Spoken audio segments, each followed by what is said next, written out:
नमस्कार विद्यार्थी मित्रांनो, जय हिंद. कशा सगळेजण हसत राहा, खेळत राहा. आपला जो अभ्यास आहे त्यामध्ये व्यस्त राहायचं आणि एकदम मस्त राहायचं. मागील व्हिडिओमध्ये आपण आपला प्रॅक्टिस सेट 1.1 ला सुरुवात केली होती. आजचा हा क्लास आपला पार्ट 2 चा क्लास राहील, जेणेकरून त्यामध्ये आपल्याला मागल्या क्लासमध्ये 1 आणि 2 हे दोन गणिते घेतले. आता याच्यामध्ये तिसरं, चौथं, पाचवं हे तीन गणिते घेऊन आपल्याला प्रॅक्टिस सेट 1.1 संपवता येते. ठीक आहे, मग चला तर मग सुरुवात करूया आपण आपल्या आजच्या क्लासला. असा आहे आपला तिसरा क्वेश्चन. एकदम सोपा आहे, एकदम इझी गोईंग मध्ये आपण त्याला सॉल्व्ह करू. सर्वात अगोदर तर क्वेश्चन काय म्हणतो. क्वेश्चन मध्ये दिलेला पार्ट मी अगोदर जसा तसा लिहिणार. अगोदर लिहिणार गिवन काय आहे, PS perpendicular to segment PQ. Segment PS perpendicular to segment PQ. Segment QT is perpendicular to segment PR. Segment QT is perpendicular to segment PR. RQ ची व्हॅल्यू दिली आहे 6. RQ is equals to 6. PS ची value दिली आहे 6. PS is equals to 6. PR ची value दिली आहे 12.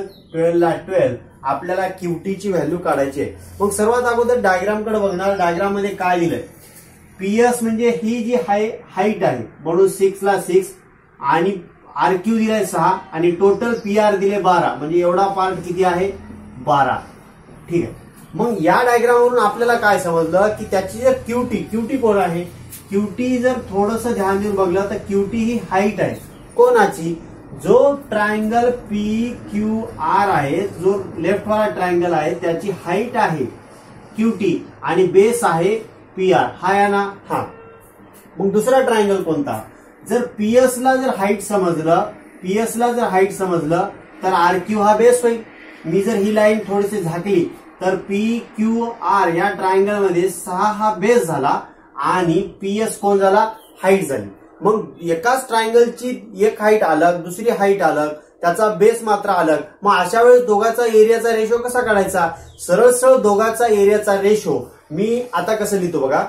Therefore area of, किंवा अगोदर ज्याची त्याला माहिती देऊ, इन अ ट्रायंगल PQR, जो डावा ट्रायंगल आहे PQR, in a triangle PQR, base त्याला आपण B1 कन्सिडर करू.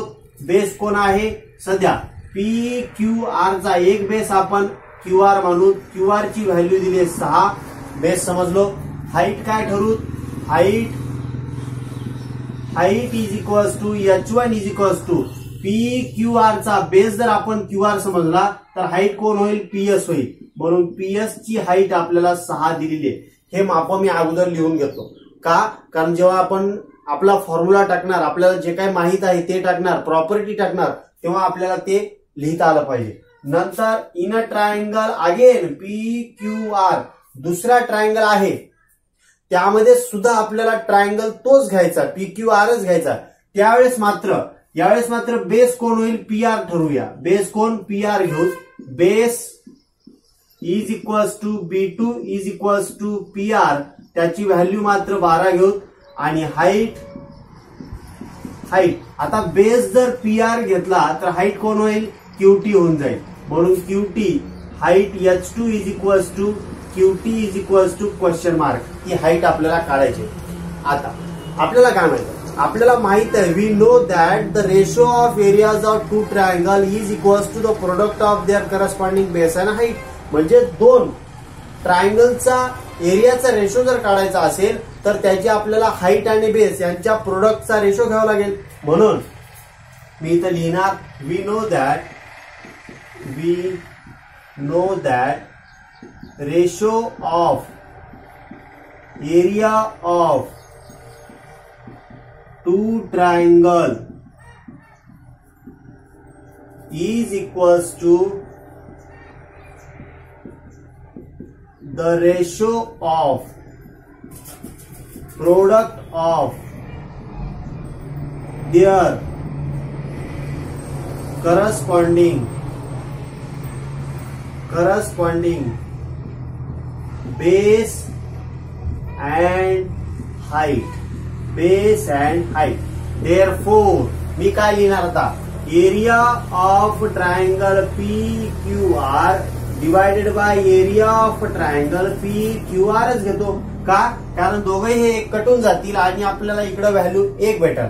नंतर PQR ची पहिला बेस B1 ठरवला होता, B1 अँड हाईट H1.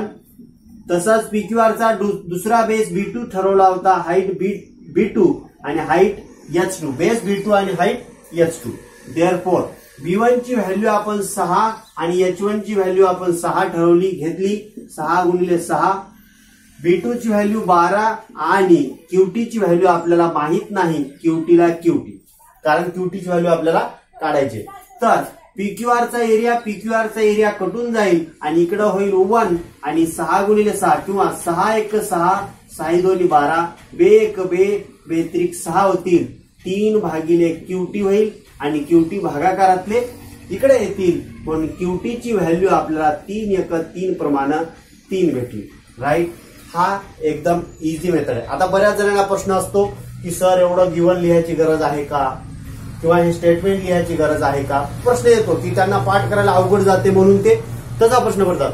पण पाठ करणं जरुरी आहे. हे जर तुम्ही गिव्हन पाठ लिहिलात, गिव्हन तुम्हाला जे काही स्टेटमेंट पाठ आहे तेवढं जर लिहिला तर एक्झामिनरच्या मनावर प्रभाव पडतोय. बाबा जे लिहिणारा पोरगा आहे, लिहिणारा विद्यार्थी आहे, त्यानं भरपूर पाठ केले, अभ्यास केलेला आहे, म्हणून त्याला दिलखुलासपणाने मार्क देऊन टाकायचे आणि त्याला चांगल्या प्रकारे पास करायचं.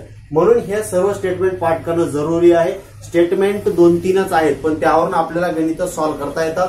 म्हणून हे झाला आपला तिसरा प्रॉब्लेम. लगेच कंटिन्यू मध्ये आपल्याला चौथा प्रॉब्लेम बघायचा आहे. आणि असा आपला चौथा क्वेश्चन. चौथा क्वेश्चन सुद्धा एकदम इझी आहे, आपल्याला तो सॉल्व्ह करता येतो. सर्वात अगोदरचा क्वेश्चन काय म्हणतो की बाबा क्वेश्चन मध्ये आपल्याला दिले की एडी आणि BC या 2 लाईन आहेत, त्या एकमेकाला पॅरलल आहेत. ठीक आहे भाई, 2 लाईन एकमेकाला पॅरलल आहेत. आणि जो AP आहे तो परपेंडिक्युलर आहे BC ला. AP आहे जो परपेंडिक्युलर आहे BC ला, म्हणजे इथं अँगल कितीचा असेल, 90 डिग्रीचा असेल. ठीक आहे. आणि then find the triangle area of ABC and area of BCD. या दोघांचा काय करायचं, आपल्याला रेशो फाइंड आउट करायचं. म्हणजे सरळ सरळ त्या 2 ट्रायंगलची हाईट आणि बेस काढायची आणि दोघांचा रेशो फाइंड आउट करायचा. सोपं आहे. सर्वात अगोदर मी लिहिणार इन ट्रायंगल ABC. या ट्रायंगलची मी हाईट काढून घेतो, त्याची बेस काढून घेतो, जेणेकरून आपल्याला पुढे रेशो काढता येईल. म्हणून in triangle ABC base is equals to, आता ABC जो हा पहिला ट्रायंगल आहे त्याचा बेस काय आहे, BC. समजा त्याला मी B1 कन्सिडर केलं BC. ठीक आहे भाई, इथपर्यंत क्लिअर. जी हाईट आहे, हाईट इज इक्वल्स टू त्याला H1 कन्सिडर करून, आणि ABC ची हाईट कोण आहे, AP आहे, आणि त्याला AP नाव देऊ. ठीक आहे.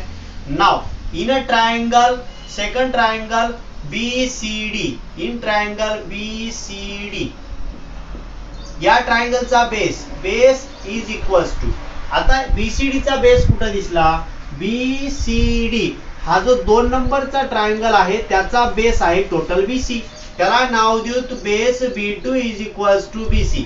आता दोघांचा बेस कॉमन आहे, असू द्या, आपल्याला काही अडचण नाहीये. कॉमन असला म्हणजे ते कटणार आहे पार्ट पुढे चढून, म्हणून तो कॉमन आला. ठीक आहे. म्हणून त्याची हाईट काढून घेऊ. ट्रायंगल BCD ची height is equals to H2 is equals to. आता BCD ची हाईट कशी काढायची सर, सोपं आहे. जो सर्वात वरचा व्हर्टेक्स आहे तिथून परपेंडिक्युलर ऍझ्युम करावा लागेल. आपल्याला तो काढायचा नाहीये, फक्त समजून घ्यायचा आहे की सर्वात वरचा जो व्हर्टेक्स आहे तिथून जो परपेंडिक्युलर काढला तो हाईट असेल. पण तिथं तर नावच नाही की सर, मग काय करायचं, काही नाही.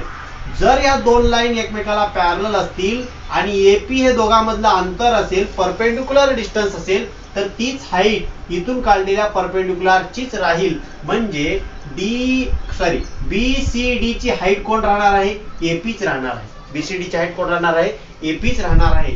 H2 is equals to AP. कारण सुद्धा लिहा, कारण महत्वाचं आहे की AD parallel to BC. AD parallel to BC. छोटंसं कारण आहे, देऊन टाकायचं. आता वी नो दॅट, आपल्याला काय माहित आहे, we know that ratio of area of two triangle is equals to the ratio of product of their corresponding ratio of product of their corresponding base and height. Okay, हे statement मात्र पाठ करायचं आहे. Therefore area of triangle ABC divided by area of triangle BCD is equals to. आता दोघांची base लिहायचे, दोघांची height लिहायचे. पहिल्याचा एबीसी चा base BC and height AP म्हणून वाटल्यास B1 into H1 लिहू, आणि जो बीसीडी आहे त्याचा बेस B2 आणि H2, B2 into H2 equal मध्ये B1 ची व्हॅल्यू H1 ची value BC and AP divided by B2 ची व्हॅल्यू H2 ची value BC and also AP, BC and AP. BC will get cancel, AP will get cancel, remains राहिला 1 आणि छेदामध्ये सुद्धा राहिलेला आहे 1, काही नाही म्हणजे 1 असतो. Therefore area of triangle ABC divided by area of triangle BCD is equals to 1/1. याला रेशो मध्ये आपल्याला लिहिता येईल की बाबा जो एरिया ऑफ ट्रायंगल एबीसी आहे जसा एरिया ऑफ ट्रायंगल बीसीडी आहे त्याला एकास एक आपण लिहू शकता. एकदम जबरदस्त. आपण आपला कितवा क्वेश्चन, चौथा क्वेश्चन सॉल्व केला. एकदम इझी गोइंग मध्ये आहे, नाही ते काटापिटी आहे ना काटा म्हणजे कोणते आकडे आहेत. ठीक आहे, एकदम सोपा क्वेश्चन आहे. याला तुम्ही स्क्रीनशॉट घ्या, तुमच्या वहीमध्ये नोट करून घ्या, एकदम प्रॅक्टिस करा, तुम्हाला हे गणित समजून जातील. बऱ्याच जणांना जॉमेट्रीची भीती वाटते, पण काही नाहीये, डायग्राम वरून आपल्याला ते आन्सर काढता येतात, सोप्या मेथडने आपल्याला जाता येतात, कारण आपली मेथडच आहे. जसं जसं आपल्याला दिलंय तसं तसं आपल्याला सॉल्व्ह करायचंय. कसं जसं जसं दिलंय तसं तसं सॉल्व्ह करायचंय. हा झाला आपला चौथा क्वेश्चन. लगेच कंटिन्यू मध्ये बघूया आपण आपला पाचवा क्वेश्चन. ठीक आहे, हा आहे आपला पाचवा क्वेश्चन. पाचवा क्वेश्चन सुद्धा एकदम जबरदस्त आहे. कसा की डायग्राम मध्येच आपल्याला शोधायचंय, चोर पोलीस खेळण्यासारखं आपल्याला शोधायचे की एखाद्याचा ट्रायंगलची हाईट कशी आहे, बेस कसा आहे. याच्यामध्ये 4 क्वेश्चन आहेत. 4 पैकी मी पहिला आणि दुसरा हे 2 क्वेश्चन बोर्डवर लिहिले, बाकीचे 2 क्वेश्चन हे 2 क्वेश्चन झाल्यावर. ठीक आहे, मग आता या क्वेश्चन मध्ये काय लिहायचंय. या क्वेश्चन मध्ये सांगितलंय की PQ परपेंडिक्युलर आहे BC ला आणि AD परपेंडिक्युलर आहे BC ला. म्हणजे हे PQ परपेंडिक्युलर आहे BC ला खाल्ला बेस आणि AD परपेंडिक्युलर आहे BC ला, म्हणजे 2 हाईट आपल्याला दिल्या. ठीक आहे, मग नंतर काढायचंय 1 नंबरला area of ratio PQB divided by area of ratio PBC, म्हणजे या 2 ट्रायंगलच्या एरियाचा रेशो आपल्याला काढायचा. मग त्या 2 ट्रायंगलचा बेस आणि हाईट आपल्याला शोधून काढावं लागेल. कसं, PQB आणि PBC कुठं आहे, PQB म्हणजे हा वाला ट्रायंगल पहिला आणि PBC म्हणजे मोठा वाला खाल्ला जो PBC हा वाला ट्रायंगल दुसरा. या 2 ट्रायंगल मध्ये BC कॉमन आहे म्हणजे बेस कॉमन आहे, म्हणजे त्यांच्या हाईटचा रेशो PQB आणि PBC हा ही हाईट कॉमन आहे. 1 नंबरच्या ट्रायंगलच्या आणि 2 नंबरच्या ट्रायंगलची हाईट कॉमन आहे. म्हणजे काय, त्यांच्या एरियाचा रेशो हे बेस बरोबर घेऊ शकतो. म्हणून मी लिहिणार काय लिहिणार की इन ट्रायंगल किंवा हाईट ऑफ ट्रायंगल लिहिणार, height of triangle PQB and triangle PBC is same.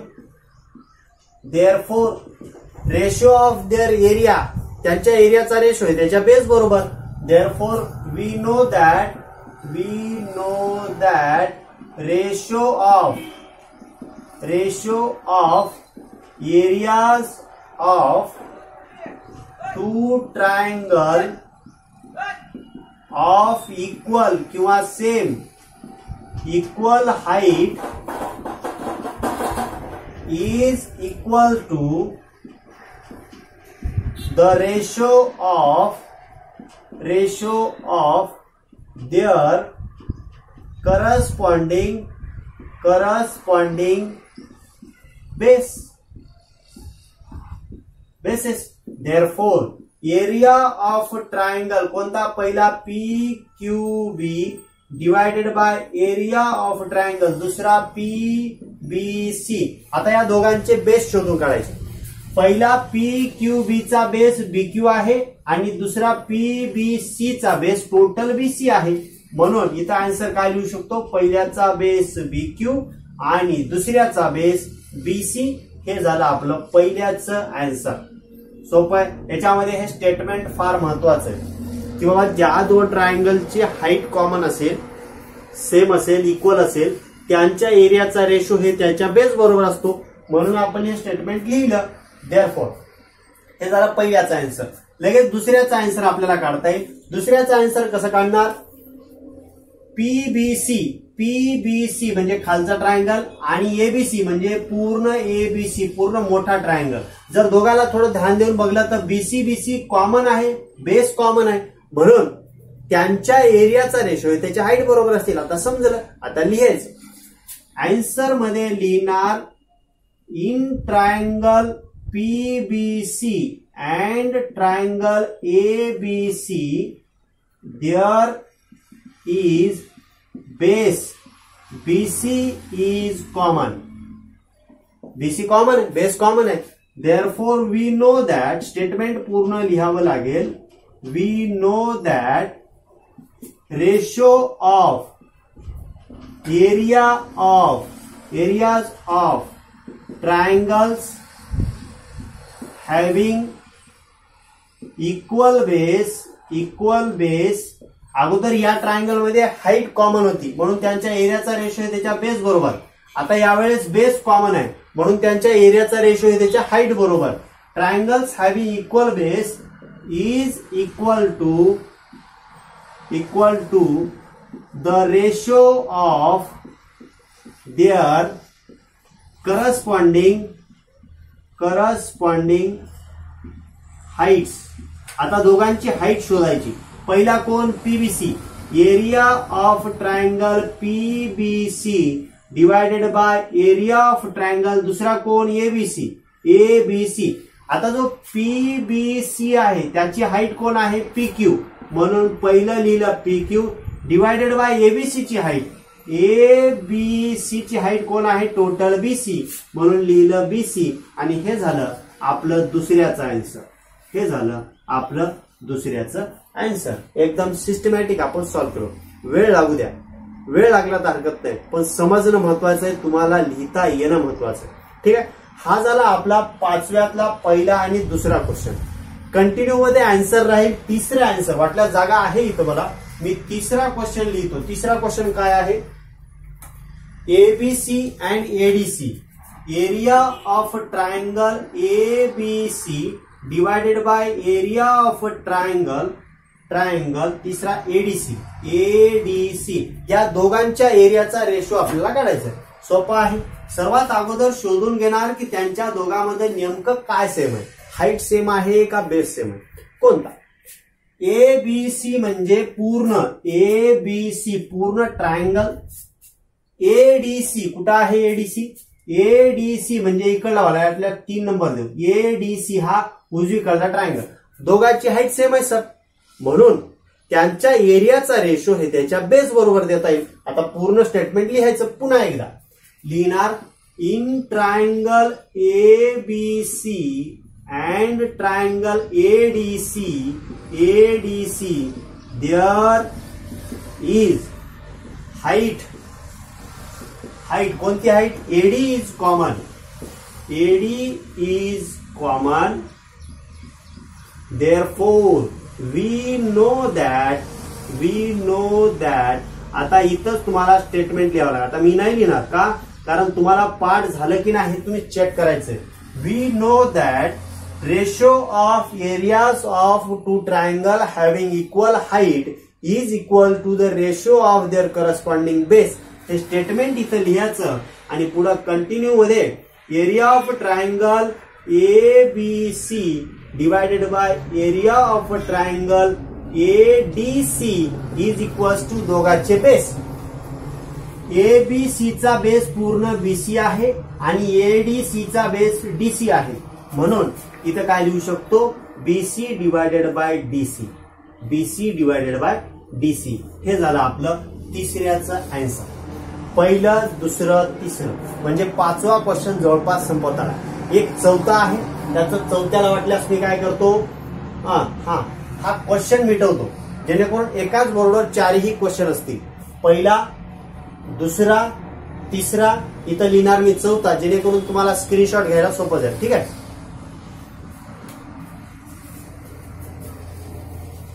हा मी प्रश्न मिटवला. प्रश्नाच्या ठिकाणी आपल्याला चौथा प्रॉब्लेम आपल्याला आन्सर लिहिता येतो. चौथा प्रॉब्लेम काय आहे? चौथा प्रॉब्लेम आहे एडीसी पीक्यूसी. चौथा, area of triangle ADC and area of triangle PQC. बरोबर आहे का? एडीसी आणि पीक्यूसी. ओके. याचा आपल्याला काय करायचं आहे? दोघाचा रेशो काढायचा. सोपा आहे. आता दोघांची हाईट आणि बेस शोधून काढू. एडीसी कुठं आहे? एडीसी, एडीसी म्हणजे हा आपला उजवावाला ट्रायंगल. पीक्यूसी, पीक्यूसी म्हणजे हा 2 नंबरचा ट्रायंगल पीक्यूसी. आणि पहिला आपला एडीसी. दोघांमध्ये काय कॉमन आहे? सर दोघांमध्ये ना बेस कॉमन आहे ना हाईट कॉमन आहे. दोन्ही ट्रायंगल अलग अलग आहेत. ओके भाई. मग आता कसं करायचं? जर दोघांची हाईटही कॉमन नाही, बेसही कॉमन नाही, सरळ सरळ त्यांच्या पाया आणि उंचीच्या गुणाकाराच्या गुणोत्तराबरोबर आपल्याला त्यांच्या क्षेत्रफळाचं गुणोत्तर काढता येईल. आता हे मराठी झालं. We know that the ratio of areas of 2 triangle is equals to the ratio of product of their corresponding base and height. हे स्टेटमेंट फार महत्वाचं आहे. तिन्ही स्टेटमेंट पाठ करायचे, जेणेकरून 1.1 ला सॉल्व्ह करते वेळेस आपल्याला हे तिन्ही स्टेटमेंट फार महत्वाचे. प्रत्येक प्रॉब्लेम मध्ये आपल्याला ते लिहावे लागतात आणि यांचाच यूज 1.2 आणि 1.3 मध्ये सुद्धा आहे. प्रॉब्लेम सेट सॉल्व्ह करते वेळेस सुद्धा हेच स्टेटमेंट कामाला येणार आहे. वहीमध्ये वहीच्या पानावर 15 ते 16 वेळेस 20 वेळेस लिहून काढा, तुम्हाला हे स्टेटमेंट पाठ होऊन जाते. ठीक आहे. चौथ्यामध्ये आन्सर मध्ये लिहिणार answer in a triangle ADC. आता एडीसी आणि पीक्यूसी दोघांचं ना काहीच कॉमन नाही, मग दोघांचे अलग अलग बेस अँड हाईट देऊन टाकू. In triangle ADC base is equals to, एडीसीचा बेस कोण आहे? डीसी. त्याला B1 नाव देऊ तर DC. Height is equals to H1 is equals to ADC ची हाईट एडी आहे म्हणून एडी म्हणजे ते डोक्यातली एडी नाही, एडी आहे. हे झालं ट्रायंगल एडीसीचं. दुसरा triangle in a triangle PQC, PQC base is equals to दुसऱ्याचा बेस बीसी घेऊ, B2 घेऊ. पीक्यूसी चा बेस आहे क्यूसी, B2 ला लिहू क्यूसी. आणि height is equals to H2 is equals to PQC ची हाईट आहे PQ म्हणून PQ ला PQ. दोघांची बेस अँड हाईट कॉमन काढून अलग अलग काढून घेतलो.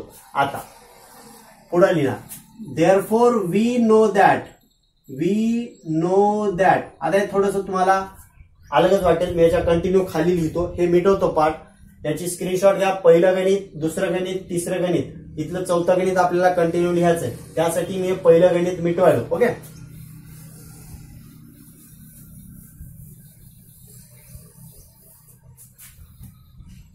नंतर लिहिणार we know that the ratio of areas of 2 triangles is equal to the product of their corresponding base and height. Therefore, area of a triangle ADC divided by area of a triangle PQC is equals to B1 is to H1, B2 and H2. म्हणजे base and height दोघांची टाकी. B1 आणि H1 ची value DC and AD, B2 आणि H2 ची value QC आणि PQ PQ. आणि हेच झालं आपलं फायनल आन्सर की area of triangle ADC divided by area of triangle PQC is equals to DC into AD divided by QC into PQ. हे झालं आपलं चौथ्याचं आन्सर. एकदम इझी गोईंग मध्ये आपण सॉल्व्ह केलो. स्टेटमेंटचा भरपूर यूज आपण केला. कोणताही आपला आन्सर चुकलेला नाही किंवा कुठे उरलेलं नाही. ठीक आहे. हे झालं आपला चौथा आणि पूर्ण प्रॅक्टिस सेट 1.1 आपल्या ह्या 2 क्लासमध्ये संपली. मागचा क्लास कोणी बघला नसेल तर समजून घ्या, बघून घ्या. आणि आजचा हा पार्ट 2 होता. म्हणजे पार्ट 1 आणि पार्ट 2 मिळून प्रॅक्टिस सेट 1.1 आपलं इथं संपलं. आता आपल्याला काय करायचंय, विनंती राहील तुम्हाला की हे तिन्ही स्टेटमेंट पाठ करा. या 4-5 गणिताची प्रॅक्टिस करा. कारण आता केलेली प्रॅक्टिस तुम्हाला जेव्हा एक्झाम येईल तेव्हा तुम्हाला जास्त लोड घ्यायची गरज नाहीये. कारण आता तुम्ही भरपूर प्रॅक्टिस केली. आता भरपूर वेळ आहे. तुम्ही 9वीतून 10वीत जाणार आहात. तुमच्याकडे 1.5 वर्ष आहे तुमच्या एक्झामसाठी. त्याकरता प्रॅक्टिस आतापासून करा, समजून घ्या आणि पुढे चलू. तुम्हाला गणित आवडले असतील तर लाईक करा, जेणेकरून आम्हाला एनर्जी येईल. शेअर करा, कारण तुमच्या मित्रांपर्यंत हा व्हिडिओ जाईल, त्यांना थोडीशी मदत होईल. ठीक आहे. चला मग पुन्हा भेटूया पुढच्या व्हिडिओमध्ये. पुढच्या क्लासमध्ये आपल्याला Pythagoras theorem basic proportionality theorem घ्यायचा आणि प्रॅक्टिस सेट 1.2 ला सुरुवात करायची. चला तर मग पुन्हा भेटूया पुढच्या व्हिडिओमध्ये. नमस्कार, जय हिंद.